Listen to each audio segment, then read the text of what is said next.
Hola, muy buenas tardes. Bienvenidos a una edición más de Notivisión. Hoy viernes 25 de septiembre.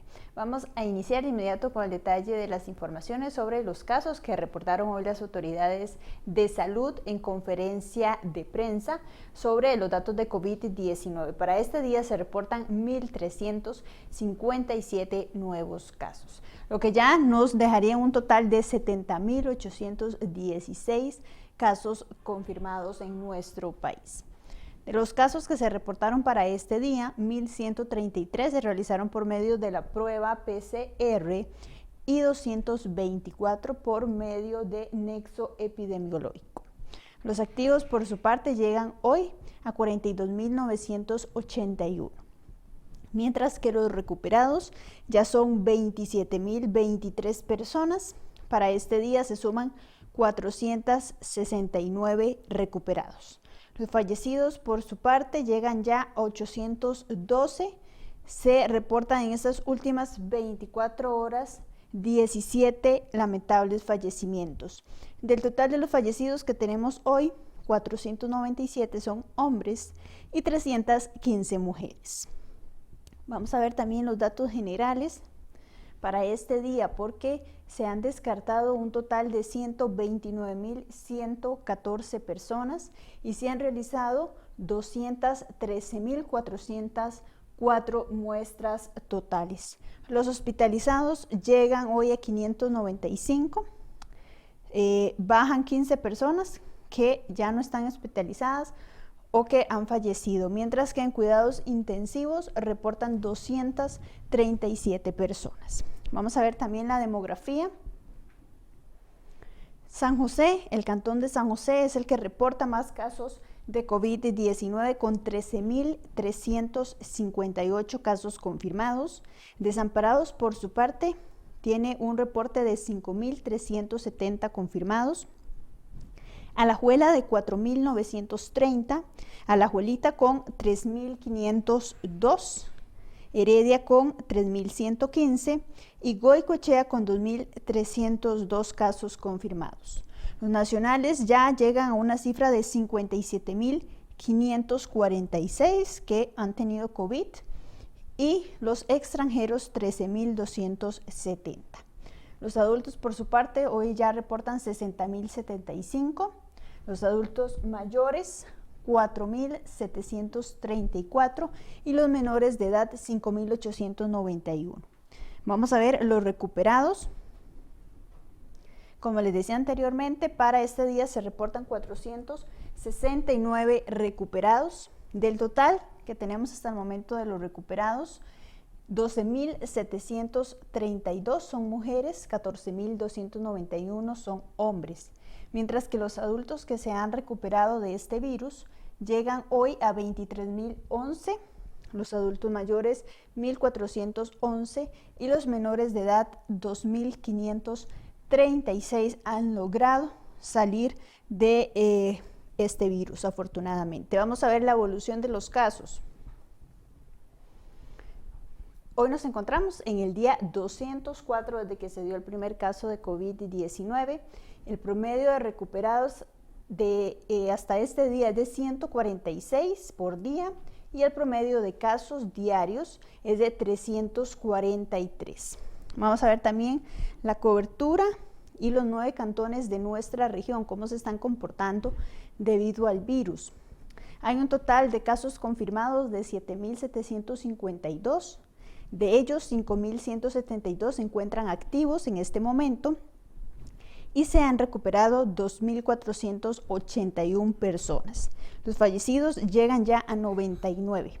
Vamos a ver los casos que hay en cada uno de estos cantones. Por ejemplo, Mora reporta 450, Acosta 428, Desamparados 5.370, Cartago con 1.091, El Guarco con 349, León Cortés con 35, Tarrazú con 21 y Dota con 8 casos confirmados.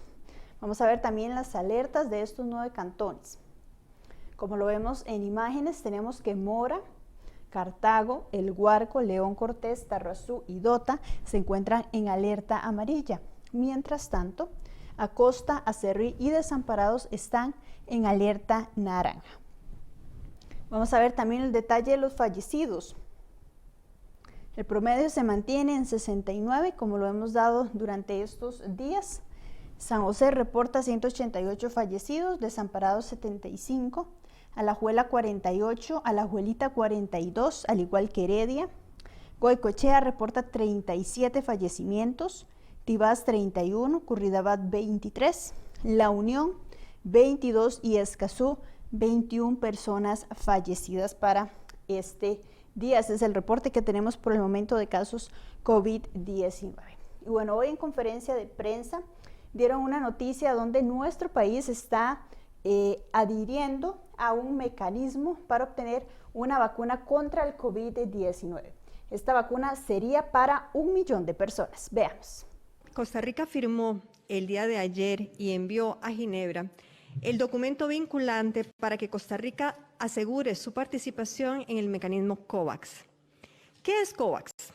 COVAX es la principal iniciativa multilateral, o sea, la principal iniciativa a nivel internacional que se está realizando para garantizar el acceso universal a la vacuna COVID-19. COVAX cuenta con participación de muchos gobiernos en el mundo, con organizaciones de salud globales como la Organización Mundial de la Salud, de fabricantes, científicos, sector privado, sociedad civil y filantropía. La semana pasada y esta han sido semanas muy importantes en las cuales los países han enviado a COVAX el compromiso de que les interesa ser parte del mecanismo. Han habido hasta ahora, o hay hasta ahora, 3 momentos muy importantes en el mecanismo COVAX. Uno que inició hace unas semanas en el sentido que cada país debía decirle a COVAX si estaba interesado o no en participar en el mecanismo. Costa Rica hizo lo propio en su momento y envió la manifestación de interés de ser parte de COVAX.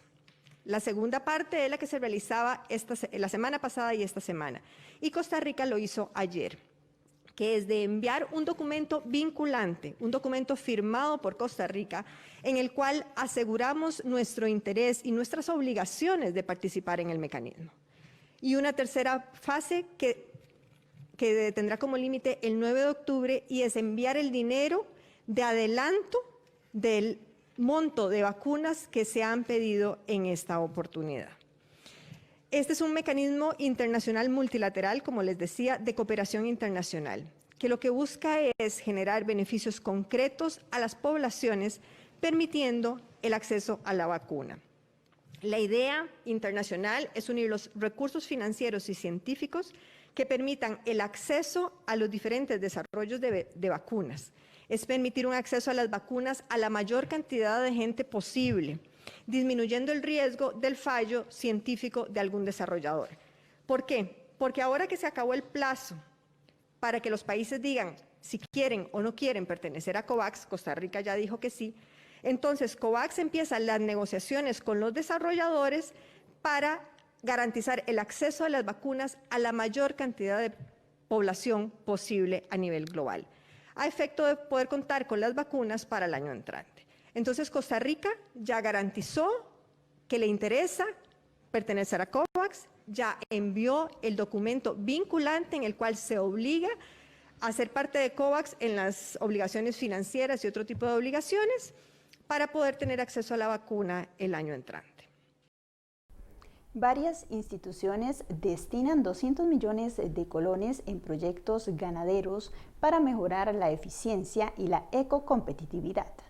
Con apoyo de Fundecooperación para el Desarrollo Sostenible, el Ministerio de Agricultura y Ganadería y el Instituto Nacional de Innovación y Transferencia en Tecnología Agropecuaria, INTA, ejecutarán 2 proyectos por un monto de 200 millones de colones para que las actividades ganaderas sean más eficientes, resiliente y ecocompetitiva y por ende mejor adaptada al cambio climático.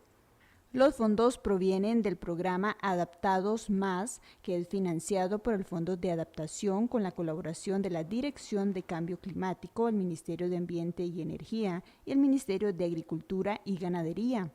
100 millones de colones no reembolsables serán destinados a la creación de 75 fincas, escuelas en la región Central Occidental, Central Oriental y Central Sur, con lo que sumarán 100 las unidades demostrativas que servirán de modelo a replicar en todo el país. En la región Central Sur se harán en Acosta, Puriscal, Acerrí, Mora, Santa Ana y Carara.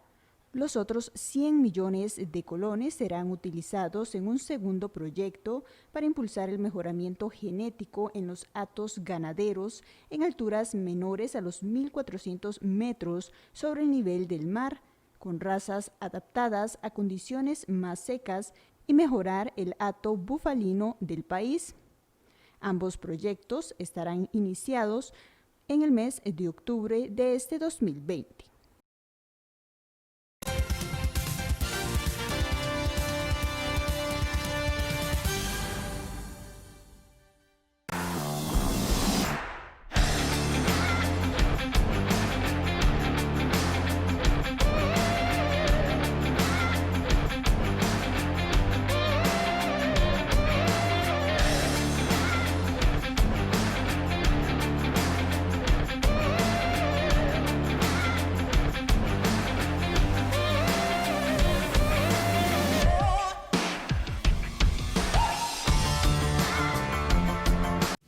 Yo compro en mi comunidad. Buenas, nosotros somos Acuario Los Santos y le invitamos a que se den una pasadita aquí por nuestro local en San Marcos de Tarrazú. Tenemos mucha variedad de peces, lo que son tropicales, orientales, cíclidos, tanto pequeños como grandes, eso depende del gusto de ustedes. Tenemos peceras de todos tamaños, vendemos motores, alimentos para todo tipo de peces y los medicamentos necesarios para que los peces se encuentren en bienestar. Tenemos una página de Facebook, ahí nos encuentra como Acuario Los Santos, ahí nosotros estamos siempre mandando fotos de los peces que tenemos, ahí encuentran los números de teléfono, nos pueden encontrar 100 metros norte del Banco Nacional en el edificio Tocayo. Una iniciativa de Coop Santos.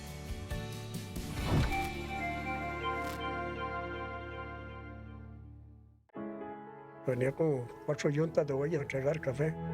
Era pequeñita, coopedota. Con el tiempo sentimos la ventaja de ser parte de la COPE, el financiamiento, la asesoría. Nos conocemos hace mucho tiempo. En la COPE saben lo que uno necesita para la finca y lo tienen a buen precio. En la COPE nos llevan el producto al lugar donde lo pedimos. Es una gran familia. Siempre decimos que la COPE es como nuestra casa. Hoy tu mundo se ilumina. Enciendes la vida con los dedos. Preparas tu café, te comunicas. Y todo esto es posible al utilizar la electricidad. Pero no siempre fue así. Tus abuelos lo hicieron de otra forma. Sin electricidad. Con mucho costo.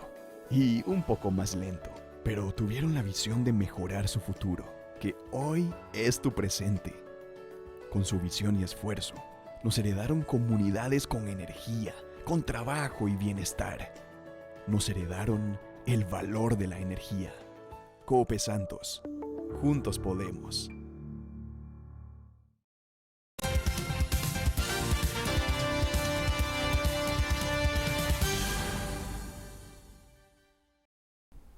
Este viernes, 12 fincas de los sectores de Frailes y Corralillo de Cartago recibieron el galardón de bandera azul ecológica por sus buenas prácticas en finca. El galardón Bandera Azul Ecológica premia en este caso a fincas agropecuarias que realizan prácticas para la gestión sostenible de los recursos naturales en la producción agropecuaria. Este viernes, 12 fincas de nuestra región recibieron este galardón. 9 de ellas del sector de Frailes de Desamparados y 3 más de Corralillo de Cartago. Enfocado a todas las empresas y productores que se dediquen a la protección del medio ambiente, a hacer buenas prácticas de manejo en el cultivo, a utilizar una producción sostenible y amigable con el ambiente que permita tener una producción que reúna la menor cantidad de agroquímicos y que sea muy sostenible. La entrega de estos galardones se realizó en las instalaciones del Centro Agrícola Cantonal de Desamparados, siendo uno de ellos los galardonados. Pero lo más importante, creo yo, de esta experiencia es el fomento a la conciencia social, ¿verdad? Que creo que es una obligación que tenemos el sector agroproductivo, principalmente nosotros que trabajamos con la tierra, ¿verdad? Entonces, ha sido una muy bonita experiencia. La evaluación para poder obtener el galardón de bandera azul ecológica toma en cuenta 9 rubros, entre ellos la adaptación al cambio climático y el buen manejo de animales cuando los hay. Evalúan, en primer lugar, los que tienen mayor puntaje son el tema de agua, ahorro de manejo de suelo, y la parte de insumos, que se usen buenas prácticas agrícolas en la parte de insumos. No necesariamente tienen que ser orgánicos, sino que tengan buenas prácticas agrícolas, su bodega, las dosis recomendadas, ¿verdad? Muy importante en estos tiempos para usar los insumos que son adecuados para cada cultivo. Después el manejo de residuos, ¿verdad? El reciclaje, toda esta cuestión. También hay una parte de divulgar a la comunidad lo que se hace en la finca, y también hacia adentro, hacia colaboradores de la misma finca. Este año, el proceso de diagnóstico de la finca necesario para obtener este galardón fue muy diferente, ya que debido a la pandemia se debió acudir a capacitaciones virtuales. Antes y después fue un cambio bastante drástico, ¿verdad? Porque antes se hacían talleres de forma presencial, donde la agencia de extensión convocaba a los productores y se hacían talleres con todos los productores en cada agencia de extensión. Debido a la pandemia tuvimos que cambiar y hacer tutoriales en forma de video de cómo hacer el diagnóstico y el plan de finca que hay que presentar a principios de este año, que fue cuando empezó la pandemia. Y no, la gente respondió bastante bien, la gente le gustó porque los tutoriales están bastante claros, donde se explica paso a paso, ¿verdad? Cómo elaborar el diagnóstico, cómo elaborar el plan, y todo se publica con fotos, con explicación. Actualmente la región de Los Santos y Frailes cuenta con aproximadamente 70 productores inscritos en el programa Bandera Azul Ecológica. La región Central Sur fortalece las capacidades para la prevención de los suicidios en adolescentes. La zona de Los Santos presenta la tasa más alta de suicidios en el país. Debido a que el intento de suicidio es una de las 10 primeras causas de atención en las unidades que conforman la Dirección de Red Integrada de Prestación de Servicios de Salud Central Sur de la Caja Costarricense del Seguro Social, funcionarios de diversas profesiones organizaron una jornada de capacitación en este mes de septiembre. No solo se trata de hacer una revisión del trabajo que se han realizado en la región, sino que además se planificarán las acciones que se van a implementar a corto, mediano y largo plazo. La actividad se realizó en el marco del Día Mundial de la Prevención del Suicidio, en la cual participaron durante el primer día 184 profesionales de la región Central Sur, así como de otras regionales, inclusive de los Ministerios de Salud y Educación Pública.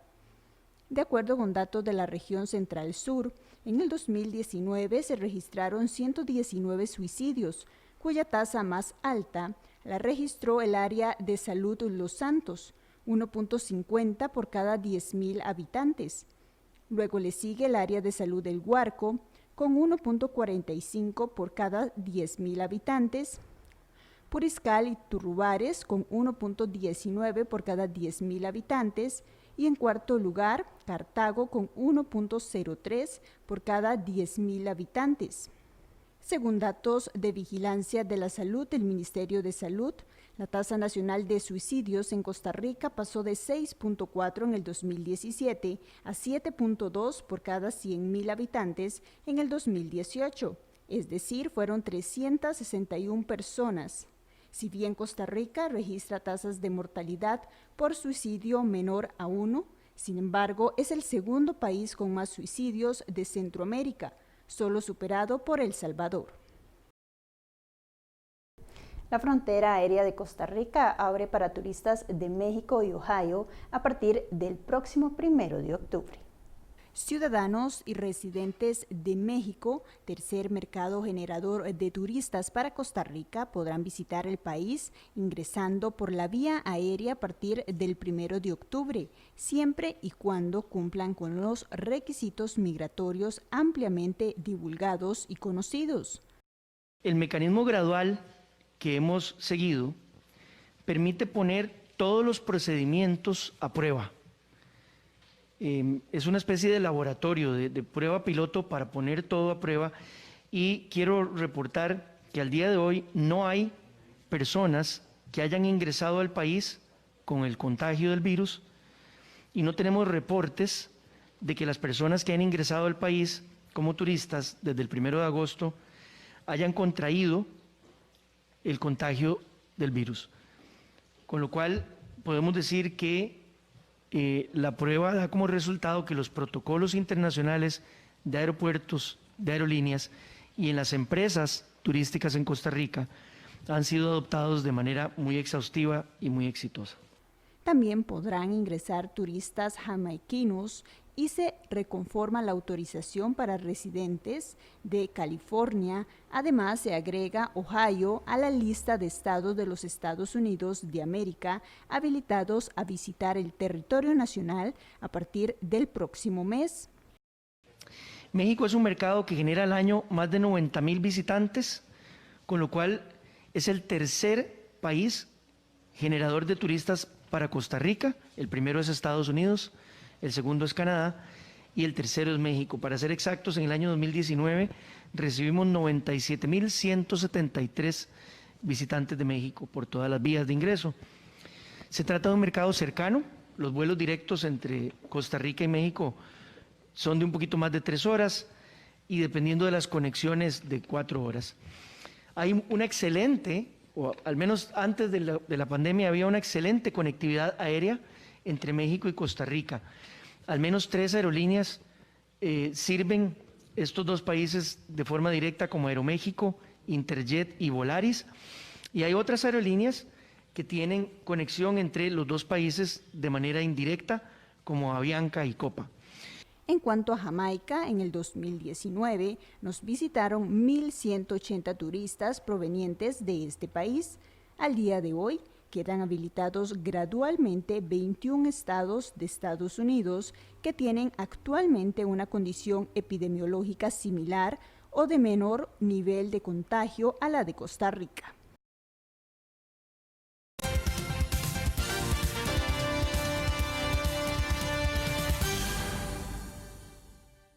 Disfruten este concierto patriótico Orquesta Sinfónica Tomás Acosta.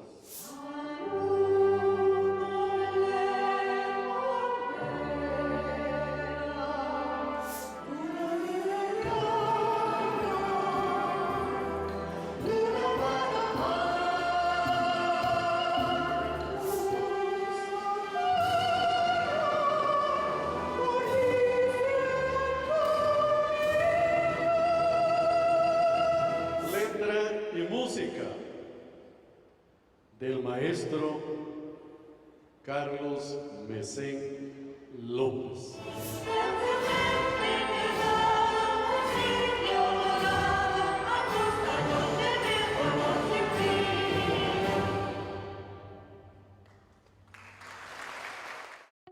El corazón del cooperativismo es el bien común, que surge de buscar la unión de las personas para lograr una meta que se traduce en bienestar para todos. Las cooperativas son empresas con rostro humano, que trabajan por el crecimiento económico con equidad social. Aprendamos a vivir los valores y principios del cooperativismo para ser mejores cada día. Mi corazón cooperativo. Si usted es migrante con arraigo y se ingresó a Costa Rica del 15 de enero del 2016 al 15 de enero del 2020 y desea trabajar en el sector agropecuario, agroexportador o agroindustrial, podrá optar por su regularización migratoria. Solicite su cita al 1311 antes del 22 de septiembre del 2020. El costo será de $60 la primera emisión y de $90 las renovaciones. Este es un mensaje del Instituto del Café de Costa Rica y el Ministerio de Agricultura y Ganadería.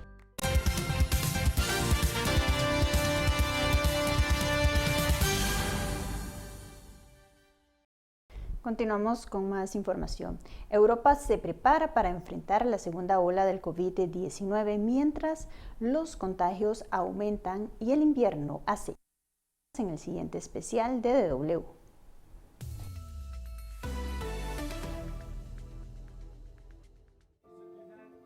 Europa acaba de despedir el verano y el invierno amenaza con convertirse en la tormenta perfecta para la segunda ola del COVID-19 que ya asoma la cabeza en países como Reino Unido, Francia, España o Alemania. La caída de víctimas mortales demuestra que los sistemas de salud europeos están mejor preparados que al principio de la pandemia, pero los contagios siguen extendiéndose en todo el viejo continente, según los expertos, a causa de reaperturas prematuras y la fatiga de la población para mantener la distancia social que frenó la primera ola.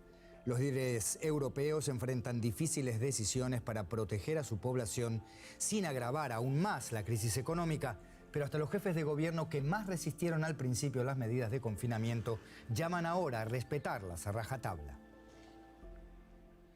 Entre esos líderes se destaca en Europa el primer ministro británico Boris Johnson, que al principio de la pandemia urgía a sus compatriotas a ir a trabajar y a tomarse una cerveza en el bar como un deber patriótico, literalmente.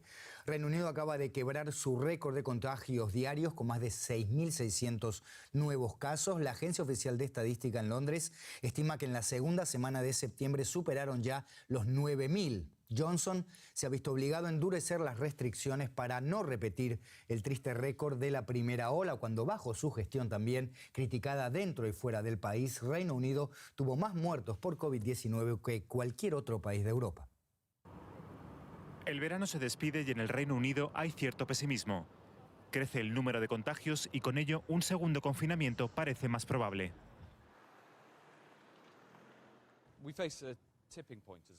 Estamos en un momento crítico. Todos tienen que hacer su parte, o todos cumplen las normas, o tendremos que tomar medidas más drásticas.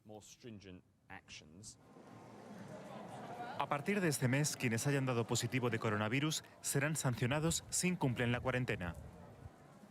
Las multas de casi $13.000 para los reincidentes serán mucho más altas que hasta ahora. El gobierno británico tomó algunas decisiones polémicas, pero aún no da con una estrategia eficaz para hacer pruebas y rastrear el virus. Durante el último mes, muchos británicos tuvieron que viajar cientos de kilómetros para saber si se habían contagiado.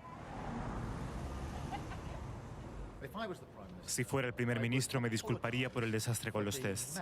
Desperdiciamos el verano en vez de prepararnos para esto. Hasta ahora se ordenaron cuarentenas solo en el norte del país, pero Londres podría ser la próxima ciudad confinada. Su alcalde ya pidió a los restaurantes y pubs cerrar a las 10 de la noche. Y como si no tuvieran suficiente incertidumbre con el Brexit, a los británicos les ha tocado sufrir la estrategia errática y, según los números, de dudosa eficacia de Boris Johnson. Y sobre la peculiar situación del Reino Unido vamos a hablar ahora con nuestra colega en Londres, Mercedes Osma Peralta. Mercedes, hablemos primero sobre Boris Johnson, que ha perdido buena parte de su credibilidad con la política inicial que aplicó al principio de la pandemia. ¿Está ahora el primer ministro en condiciones de implementar una estrategia eficaz cuando la segunda ola es inminente? Pues el primer ministro tiene 6 meses de arduo trabajo, más allá de las presiones generadas por la pandemia, porque podríamos reducirlo en 2 puntos. Su credibilidad es cada vez menor. Básicamente tiene una credibilidad muy poca, no solamente al interior de su partido, sino en varios de los grupos más efectivos y más cercanos al conservatismo, entre los británicos, en los centros financieros, los grupos de negocios. Mucha gente se ha quejado porque no ven en Boris Johnson el líder que puede llevar a este país a salir de la pandemia sin graves efectos económicos. El segundo de estos puntos, por supuesto, tiene que ver con la más fracturada unión que tiene a este país un poco más cerca de ser 4 países diferentes a uno en los que están todos unidos y regidos de alguna manera desde Londres, desde Escocia. Por supuesto, las presiones son muy fuertes porque cada uno de estos reversazos de Boris Johnson, cada uno de estos errores de Boris Johnson aumenta el espíritu independentista de los escoceses. Estas críticas contra Johnson llegan dentro y también desde fuera del Reino Unido. Cuéntanos en qué consisten básicamente. En el ámbito doméstico, por supuesto, Boris Johnson, al estar prendiendo toda esta credibilidad, le está dando un gran espacio a la oposición liderada por Keir Starmer, este anterior procurador general del país, que en cada uno de los encuentros semanales está destruyendo de alguna manera lo que no parece ser una estrategia planeada de cada uno de los anuncios de Boris Johnson. Por supuesto, las críticas están llegando a otros países de la Unión Europea. Precisamente esta semana el presidente de Italia, Giuseppe Mattarella, estuvo tratando de hacer un poco de respuesta a una cierta idea de Boris Johnson de que es más importante tener libertad y respetar el espíritu libertario de los británicos que cuidar la salud de los ciudadanos. El gobierno de Johnson anunció el martes pasado, hace 2 días, nuevas restricciones ante el aumento de contagios. Mercedes, ¿cómo las han recibido los británicos? Con bastante preocupación han recibido muchos de los británicos, empezando, por ejemplo, por los dueños de bares, restaurantes y cafés que tienen que cerrar a las 10 de la noche, perdiendo muchísimo de alguna manera del comercio y de las entradas de la generación de ingreso. Otras de las críticas que fueron generadas después de este anuncio vienen por parte de la policía y del ejército, precisamente porque en vista de que hay nuevas medidas, hay nuevas sanciones económicas, el primer ministro anunció que el ejército británico podría entrar a suplir algunas de las labores de policía que no tienen que ver con el acceso al público, pero esto, por supuesto, llama a un cambio radical de las funciones de estas dos fuerzas. Panorama muy complicado en Reino Unido y en toda Europa. Mercedes, muchas gracias. Nos vemos la próxima. Ok. Y los números de coronavirus están empeorando en toda Europa. Los expertos advierten que el distanciamiento físico ha perdido la eficacia que tuvo durante la primera ola. Eso ayudó a que la población se relajara. Y el invierno que está llegando ahora no es buen momento para bajar la guardia cuando el frío europeo hace que los espacios públicos sean en su mayoría cerrados, donde el virus circula con mayor facilidad. Y con el endurecimiento o la vuelta de las restricciones que el verano hizo más llevaderas, vuelven también los temores de sectores económicos que dependen de la afluencia física de personas, de clientes, como por ejemplo el gastronómico. Llevaba 6 meses esperando esta cerveza. Los bares en Irlanda han vuelto a abrir. Llevaban cerrados desde marzo. Pero prima la cautela. El virus aún sigue presente. Después de tanto intento frustrado de reapertura, hasta que no abrimos las puertas esta mañana, no lo creímos. Al fin y al cabo tienen cerca el ejemplo de la capital del país, donde los bares siguen cerrados por el aumento de los contagios. En el Reino Unido la situación es bien distinta. El gobierno relajó las medidas mucho antes y ahora advierte sobre una segunda ola. El primer ministro Boris Johnson, que estuvo enfermo con coronavirus en marzo, advierte de que el país llegó a un peligroso punto de inflexión. Si fallamos en actuar en conjunto ahora, no solo pondremos a otros en peligro, sino que también comprometeremos nuestro futuro por tener que aplicar medidas más estrictas.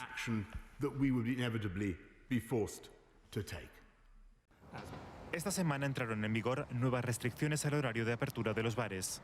Un duro revés para cualquier gobierno que busque reabrir su economía. Sobre el impacto de estas nuevas restricciones vamos a hablar ahora con nuestro corresponsal financiero en el corazón financiero de la Europa continental, en la ciudad alemana de Frankfurt. José David Navarro, ya antes del escenario más temido, el invierno, el negocio se está enfrentando a una segunda ola de la pandemia. ¿Cómo lo afrontan las empresas del sector gastronómico?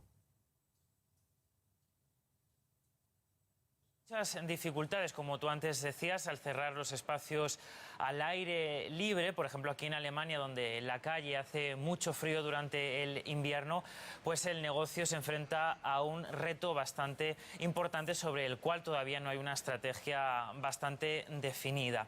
En algunos países, es el caso de España, la limitación de horarios, que ya es un problema antes de la llegada del invierno, se está haciendo de manera más selectiva. Por ejemplo, ejemplo, en algunas partes de la región de Madrid, probablemente a toda la región. Eso vamos a ver cómo evoluciona la pandemia en las próximas semanas. En algunos otros países, es el caso del Reino Unido, pues se ha hecho de manera más extendida a toda Inglaterra, pero sí que es verdad que los negocios pues lo afrontan protestando más que al inicio de la pandemia, donde todos éramos más sensibles. Por ejemplo, hoy se están celebrando manifestaciones en la segunda ciudad más importante de Francia, Marsella. En esta tensión, José, entre reapertura comercial y lockdown sanitario, ha habido un claro cambio de rumbo en muchos países para salvar la economía, pero de nuevo el control de infecciones parece prioritario. ¿Dirías que Reino Unido es un claro ejemplo de esto? Sí, el caso de Reino Unido ha llamado mucho la atención porque ha pasado el gobierno de Boris Johnson pues de incentivar el ir a los restaurantes, por ejemplo, o el ir a las oficinas, a pedir que se haga teletrabajo y, como decíamos, a limitar el horario de los restaurantes. En realidad, ese cambio de rumbo se ha producido en muchos países europeos que después del confinamiento intentaron abrir la economía para coger cuanto más oxígeno posible, pero el caso del Reino Unido es particular porque, como les decía, hubo incluso una campaña que había descuentos al 50% de lunes a miércoles para que pues los británicos saliesen a comer a los bares y restaurantes donde pues algunos piensan que es un lugar donde es más probable que se extienda la infección, ¿no? Las cifras de nuevos infectados, de nuevos contagios de coronavirus están creciendo a ritmos diferentes, José, eso ya lo vimos antes. ¿Crees que se pueden, por tanto, profundizar las diferencias entre los países desde el punto de vista también económico? ¿Es eso lo que nos espera, todavía más desigualdad regional dentro de Europa? Sí, también es un temor, Andrés, que tiene la propia Comisión Europea. Se espera que con el gran paquete de ayudas que se aprobó este verano, pues eso se intentase equilibrar, ¿no? Pero la pandemia no evoluciona de la misma forma, ni la misma velocidad, ni los países europeos todos tienen los mismos recursos. Por ejemplo, en el caso de España, que ha sido la que más riqueza ha perdido en la primera mitad del año, nos espera que esas ayudas europeas lleguen hasta al menos primavera del próximo año. José David Navarro en Frankfurt, gracias por estas informaciones. Hasta la próxima.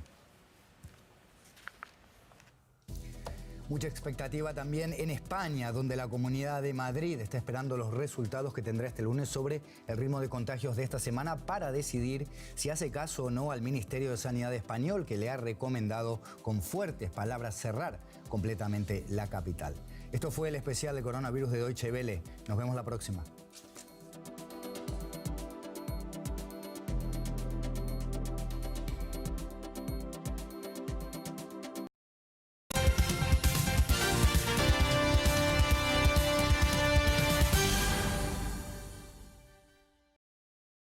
Hoy tu mundo se ilumina. Enciendes la vida con los dedos.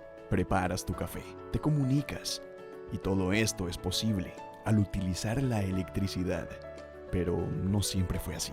Tus abuelos lo hicieron de otra forma. Sin electricidad. Con mucho costo. Y un poco más lento.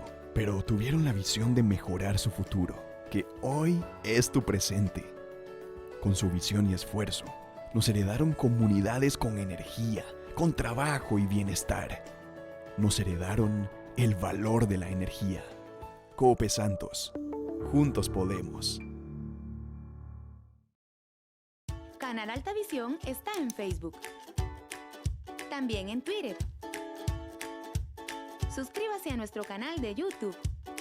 Transmitimos en Facebook Live. Escríbanos a nuestro WhatsApp. Reviva todas nuestras producciones e interactúe con nosotros.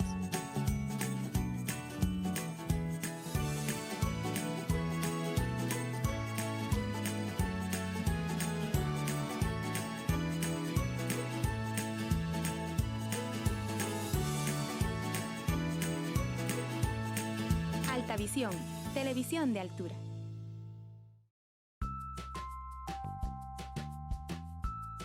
Ok, ingeniero, esta es la lista de materiales que necesitamos para la construcción. ¿Dónde los vamos a comprar? En las ferreterías de Copetarrazú tenemos todo para la construcción, siempre con muy buenos precios, marcas de calidad y nos esmeramos en la atención de nuestros clientes. Que juntos cada día hagamos crecer nuestra comunidad. Somos Copetarrazú, solidaria y sostenible. Somos su cooperativa.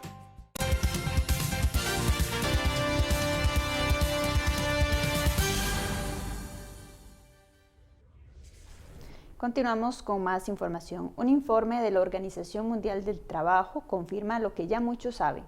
Las economías más fuertes han podido mitigar mejor los efectos de la pandemia en sus mercados laborales. Cada vez más familias llegan a las nuevas favelas de Sao Paulo, trayendo todo lo que poseen.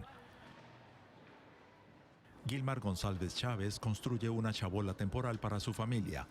Antes de la pandemia de coronavirus, trabajó como jornalero en la construcción. Cuando dejó de recibir encargos de trabajo, comenzó una espiral descendente. Nuestro arrendador no nos dejó aplazar el pago del alquiler y como no pudimos pagar a tiempo, nos echó. Luego descubrimos que muchas personas que estaban pasando por lo mismo estaban construyendo chabolas aquí, así que ahora nos estamos mudando. La Organización Internacional del Trabajo estima que en el segundo trimestre de 2020, el 17,3% de las horas de trabajo se perdieron en todo el mundo debido a las medidas del coronavirus, incluido el cierre de obras, fábricas y oficinas. En términos de empleo, eso significa que se han perdido 495 millones de puestos de trabajo. Las medidas gubernamentales, como los paquetes de estímulo y el subsidio por jornada reducida, han mitigado las consecuencias financieras. Pero la OIT dice que son principalmente los países desarrollados los que pueden permitírselo. Las economías emergentes tienen posibilidades limitadas. Los resultados son pobreza y desesperación. Una nueva ola de protestas raciales se presentan en Estados Unidos. El anuncio de la decisión de un gran jurado en Kentucky de acusar a uno de los 3 policías involucrados en la muerte a tiros de Breonna Taylor en la ciudad de Louisville y que la acusación no estuviera relacionada con su muerte provocó otra ola de protestas por la justicia y la igualdad racial. Sé que no todos estarán satisfechos con los cargos que informamos hoy. Mi equipo se propuso investigar las circunstancias que rodearon la muerte de la señora Taylor. Lo hicimos con un objetivo singular en mente, la búsqueda de la verdad. Un policía fue acusado de imprudencia temeraria por su papel en la redada en la casa de Breonna Taylor, pero no se presentaron cargos contra los otros 2 agentes que dispararon contra Taylor 6 veces. Los manifestantes salieron a las calles en Louisville después del anuncio y al menos 2 policías recibieron disparos poco antes de la imposición de un toque de queda a las 9 de la noche. También hubo manifestaciones en Nueva York, Chicago, Milwaukee y ciudades más pequeñas en todo el país. El abogado de la familia Taylor, la cual ha recibido $12 millones en un acuerdo con la ciudad de Louisville, criticó la decisión. El gran jurado del condado de Jefferson acusa al ex oficial Brett Hankinson con 3 cargos de peligro sin sentido en primer grado por balas que entraron en otros apartamentos, pero nada por el asesinato de Breonna Taylor.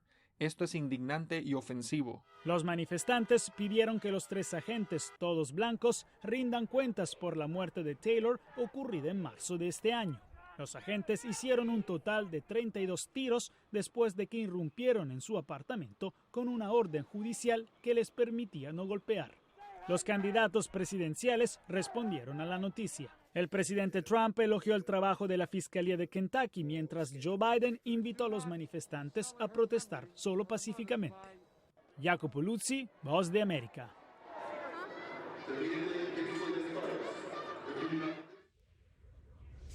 Graves secuelas se han presentado para los sectores agrícola y ganadero de 6 provincias de Ecuador tras la emisión de cenizas del volcán Sangay durante esta semana. Grandes extensiones de sembrados cubiertos de ceniza que suman 80.000 hectáreas y ganado con problemas para su alimentación son los principales efectos de la emisión de ceniza del volcán Sangay este domingo. El volcán está situado a 5.230 metros sobre el nivel del mar en el suroriente de Ecuador. Autoridades de gobierno llegaron en las últimas horas a las zonas más golpeadas a fin de entregar ayuda y comprometer otros recursos. Aquí está el gobierno para dar respuestas, tanto en la población, que es lo importante, los grupos vulnerables, lo relevante, y por otro lado en el tejido productivo. Diversos productos, entre esos algunos de exportación como café, cacao y banano, fueron impactados por la ceniza. En la provincia costera de Guayas hay también amplias zonas de cultivos de arroz afectadas. Cumandá es un pequeño municipio localizado entre las regiones interandina y costa, que cuenta con unos 18.000 habitantes. La Voz de América dialogó con su alcaldesa, que enumeró algunas de las principales secuelas en el lugar después del fenómeno natural. En lo que es sembrío de cacao, alrededor de unas 2.000 y pico hectáreas, pasto, unas 4.000 hectáreas. El gerente de la Asociación de Ganaderos de la Sierra y el Oriente explicó que en 2 de las provincias afectadas se pone en peligro la producción de 60.000 litros de leche diarios. Además, el ganado no puede alimentarse por la contaminación de los pastizales. Esa persona ya no tiene ingresos.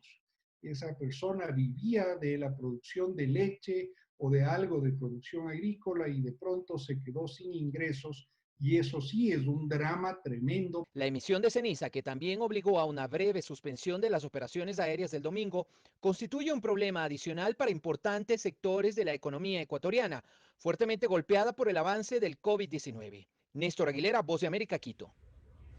Con esta información llegamos al final de esta edición, agradeciéndoles siempre su compañía. Que tengan un lindo fin de semana.